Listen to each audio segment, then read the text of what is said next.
2018년 국제 중국어 특별 집회에 왔습니다.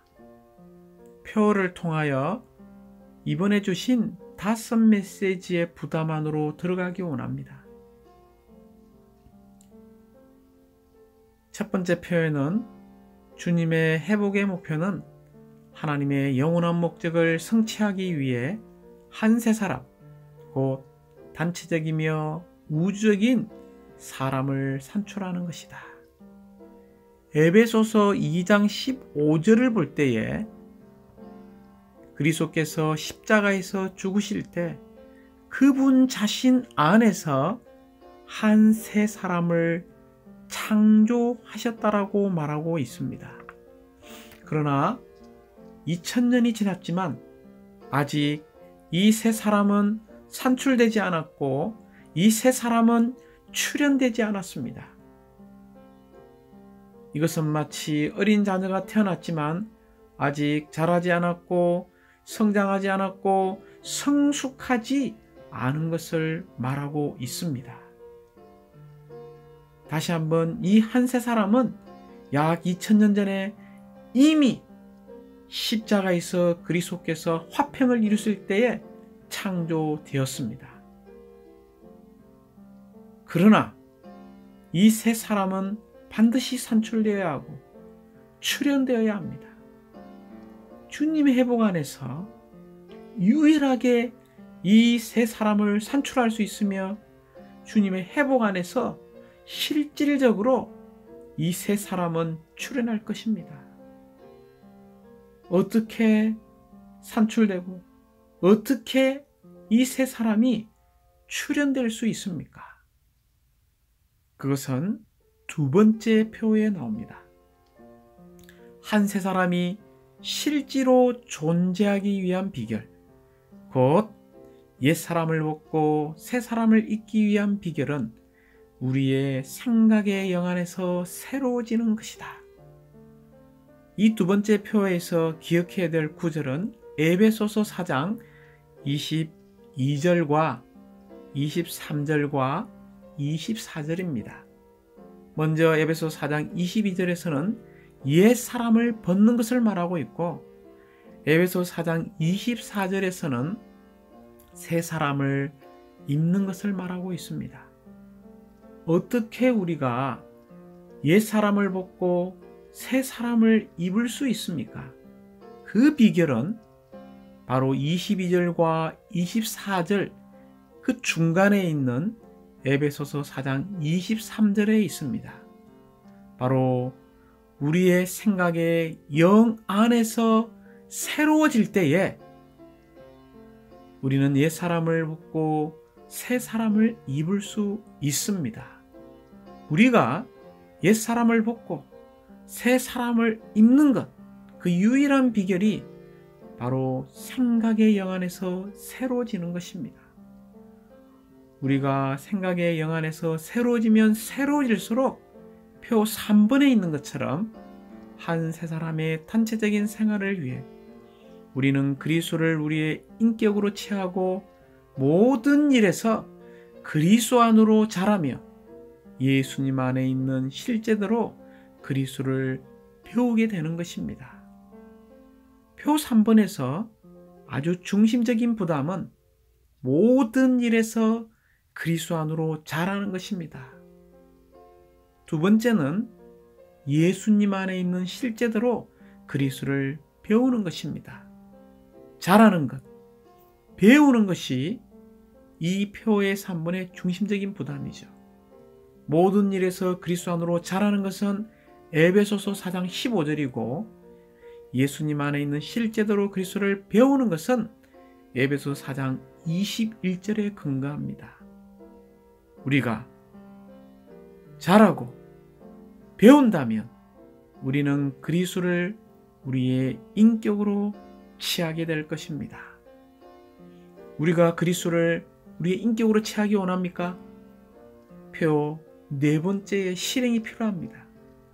그 실행은 우리가 기도에 꾸준히 힘쓰므로 그리스도의 화평의 다스림을 받고 그리스도의 말씀이 우리 안에 거하도록 할 때 그분은 우리의 타고난 모든 차이점들이 제거되고 우리가 실제로 새 사람이 되기까지 우리에게 침투하시고 그분 자신으로 우리를 대체하신다. 그 놀라운 실행은 세 가지입니다. 그리스도가 우리의 인격이 된다면 그리스도께서 우리의 참된 화평으로서 우리를 다스리게 될 것입니다. 이것을 위하여 우리는 끊임없이 그리스도의 말씀이 우리 안에 풍성히 거하게 할 필요가 있습니다. 다시 한번 그리스도의 화평이 우리 안에 다스리는 것은 골로새서 3장 15절에서 언급하고 있습니다. 또한 골로새 3장 16절에서는 그리스도의 말씀이 우리 안에 풍성히 거하는 것을 말하고 있습니다. 이럴 때 우리는 한 새 사람의 실제 일부분이 될 것입니다. 이제 메시지 1번과 메시지 2번을 보도록 하겠습니다. 메시지 1번의 제목은 한 새 사람인 교회에 관한 이상을 보아야 할 긴급한 필요입니다. 먼저 메시지 1번의 아주 중심적인 단어는 로마자 1번부터 6번까지 나옵니다. 로마자 1번의 중심적인 부담은 이상이라는 단어입니다. 로마자 2번은 목적, 로마자 3번은 창조, 로마자 4번은 조성, 로마자 5번은 산출, 로마자 6번은 출현이라는 단어를 붙잡을 필요가 있습니다. 먼저 우리는 로마자 1번에서 이런 한 새 사람에 관한 이상, 곧 한 몸과 한 새 사람인 교회의 이상을 반드시 보아야 한다는 것입니다. 왜냐하면 이 한 새 사람이 로마자 2번에 있는 것처럼 하나님의 영원한 목적을 성취하기 때문입니다. 이러한 한 새 사람은 로마자 3번을 볼 때에 이미 2000년 전에 십자가에서 한 새 사람이 창조되었고 존재하고 있다는 것입니다. 그러나 우리는 이 한 새 사람이 조성되어야 합니다. 한 새 사람이 조성되어질 때에 이 한 새 사람은 산출될 것이고 이 한 새 사람이 산출될 때 결국 이 땅에 한 새 사람이 출현하게 될 것입니다. 로마자 1번은 한 새 사람에 관한 이상이죠. 이 시대의 마지막 때에 주님께서 돌아오실 수 있기 위해서는 한 몸과 한 새 사람에 대한 이상을 보아야 합니다. 이상이라는 것은 무엇입니까? 성경에서 말하는 이상은 비범한 광경을 말하고 있습니다. 곧 이것은 특별한 종류의 봄을 말하고 있고 곧 영광스러운 내재적인 봄을 말하고 있습니다. 그러므로 우리는 잠언 29장 18절 상반절에서 이상이 없는 백성은 방자에 향한다라고 말하고 있습니다. 사도행전 26장 19절에서는 바울이 이렇게 이야기했죠. 하늘에 속한 그 이상을 나는 거스르지 않는다라고 말했습니다.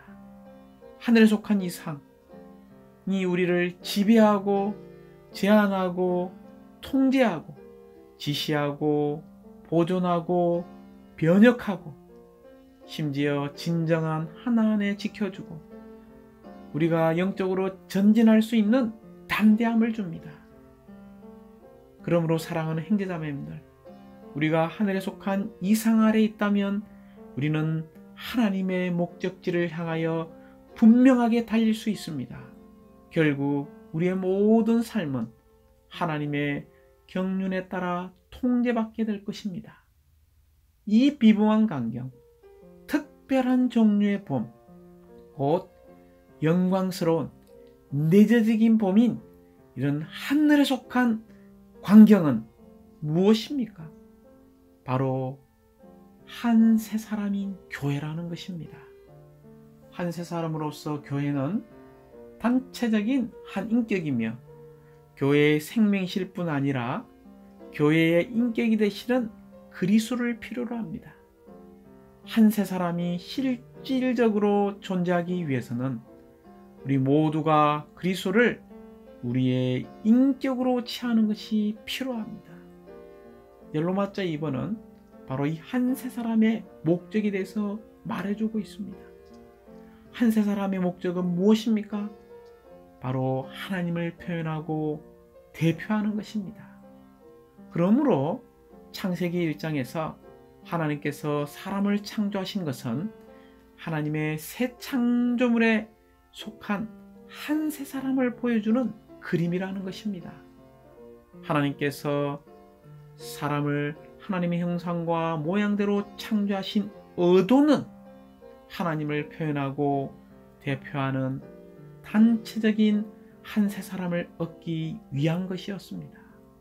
그러므로 이 한 세 사람은 바로 단체적이고 우주적인 한 사람입니다. 그리스도 안에 믿는 이들인 우리는 모두 그리스도와 하나가 되어 새 사람이 될 것입니다. 따라서 우리는 모두 단체적인 한 세 사람의 부분들이자 구성 요소들입니다. 한 세 사람은 단체적인 하나님 사람입니다. 곧 모든 하나님의 자녀들이 된 하나님 사람들의 총체라는 것입니다. 이제 로마서 3번에서는 이러한 한 세 사람은 에베소서 2장 15절과 16절을 볼 때에 십자가에서 그리스도의 죽음을 통해서 이미 창조되었고 존재하고 있다는 것입니다. 이러한 한 세 사람은 두 종류의 재료로 창조되었습니다. 곧 구속받은 창조된 사람과 신성한 요소로 창조되었습니다. 십자가에서 그리스도는 이 두 가지 요소를 함께 두어 한 세 사람을 산출했음을 창조합니다. 찬양합니다. 결국 이 한 세 사람은 그리스도 안에서 창조되었습니다. 한 세 사람을 창조하는 데 사용된 본질이 그리스도이기 때문에 한 세 사람 안에서 그리스도는 모든 것이십니다. 그러므로 한 세 사람은 누구입니까? 한 세 사람은 그리스도 자신입니다. 로마서 4번은 한 세 사람의 조성을 보여주고 있습니다. 한 세 사람은 우리 안으로 조성되신 그리스도이십니다. 이 내주하시는 그리스도가 한 세 사람의 조성 성분이기 때문에 우리는 모든 것을 포함하신 그리스도를 체험하고 누릴 필요가 있습니다. 왜냐하면 골로새 3장 11절을 볼 때 이 그리스도는 모든 지체들이시고 모든 지체들 안에 계시기 때문입니다. 그러므로 이 그리스도께서 한 세 사람 안에서 모든 것이십니다. 우리가 모든 것이신 그리스도, 한 세 사람의 참된 실제이신 이 그리스도께서 우리 안에서 조성되어진다면 우리는 한 세 사람의 산출을 가져오게 될 것입니다. 이 한 세 사람을 산출하는 것이 주님의 회복의 목표입니다. 곧 오늘날 주님의 회복 안에서의 유일한 일은 바로 한 세 사람을 산출하는 것입니다. 이런 한 세 사람이 산출되는 것은 결코 외적인 운동이 아니라 우리의 생명과 우리의 인격과 우리의 조성 성분이신 그리스도이십니다. 우리가 한 세 사람을 산출한다면 왕이신 그리스도를 이 땅에 다시 모셔올 것이며 하나님의 왕국을 이 땅에 가져오게 될 것입니다. 결국 노마자 6번에 있는 것처럼 한 세 사람은 이 땅에서 완전히 출현되어서 하나님의 영원한 갈망을 성취하실 것입니다. 사랑하는 형제자매님들, 현 시대에서 주님께서 하고 계시는 모든 일들은 한 세 사람의 실질적인 출현을 위한 것입니다. 어떻게 한 세 사람이 출현될 수 있습니까? 우리 안에 있는 그리스도의 생명이 충분히 성장할 때에 우리는 온전하게 된 신부로 준비되고 예비되게 될 것입니다. 오늘날 이 마지막 시대에 세 사람이 산출되도록 준비되고 있는 때입니다. 이 한 세 사람의 출현이 오늘날 주님의 회복의 목표임을 결코 잊지 마십시오. 이제 메시지 2번에 왔습니다. 이번에 제목은 한 세 사람의 실질적인 존재를 위해 생각의 영 안에서 새로워지는 것입니다. 우리는 메시지 1번에서 중심적인 부담이 한 세 사람에 관한 이상이었습니다. 5단어를 기억해야 된다고 이야기했죠. 한 세 사람에 관한 이상, 목적, 창조, 조성, 산출, 출현이었습니다. 우리는 메시지 2번에서 진일보적으로 우리가 훈련해야 되는 방면과 실행해야 되는 방면을 말하고 있습니다. 이 메시지 2번의 전질한 우리의 훈련과 실행은 바로 생각의 영 안에서 우리가 새로워지는 것입니다. 다시 한번 메시지 2번의 중심적인 부담은 우리가 3가지로 말할 수 있습니다. 이 세 사람은 십자가에서 그리스도의 죽음을 통하여 이미 창조되었습니다. 그러므로 고린도전서 12장 13절에서 이미 우리는 한 영 안에서 침례받았다라고 말하고 있습니다. 그러나 두 번째 부담은 고린도서 12장 13절은 계속해서 한 영을 마셔야 한다는 것입니다. 우리가 계속 이 한 영을 마신다면 세 번째, 우리의 영 안에서 그분은 우리의 혼 안으로 확장되어서 특별히 우리의 생각을 새롭게 하실 것입니다. 로마자가 메시지 2번에는 4개로 되어 있습니다. 로마자 1번은 움직임, 로마자 2번은 동력, 로마자 3번은 비결, 로마자 4번은 존재라는 단어를 먼저 기억할 필요가 있습니다. 먼저 로마자 1번은 오늘날 이 땅에서 주님의 움직임이 있다는 것입니다. 이 움직임은 무엇입니까?